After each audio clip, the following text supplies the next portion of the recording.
Bayangkan anda simpan RM450,000 hari ini, tapi 20 tahun akan datang nilainya tak lagi cukup untuk kekalkan gaya hidup anda. Sedangkan jika anda tukarkan jumlah tu kepada emas, nilainya tetap kekal.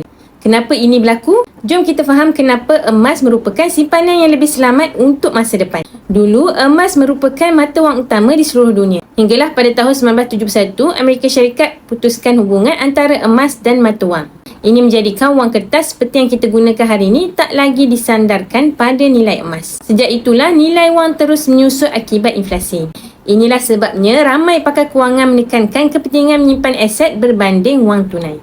Ya, kita masih perlukan wang untuk perbelanjaan harian, tapi jika anda simpan sepenuhnya dalam wang kertas, anda sebenarnya kehilangan nilai secara perlahan-lahan.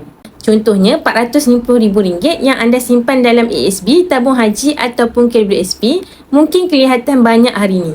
Tapi 20 tahun akan datang, nilainya jauh berkurangan akibat inflasi. Berbeza dengan emas, jika anda tukarkan RM450,000 pada 1 kilogram emas hari ini, emas tu akan kekal sebagai 1 kilogram emas selama-lamanya.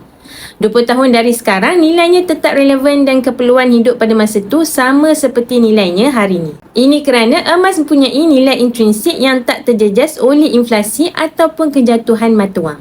Jika anda nak lindungi nilai simpanan anda dan mula menyimpan emas, jangan risau, saya dah sediakan panduan mudah untuk anda. Boleh rujuk video yang saya pin di profil 5 langkah mudah daftar akaun Public Gold atau DM saya terus untuk saya bantu anda sebaiknya. Jangan tunggu sehingga nilai wang anda terus menyusut. Ambil langkah pertama hari ini dan mula menyimpan emas untuk masa depan yang lebih terjamin. Ingat, Public Gold mudah, murah dan patuh syariah. Ikut follow.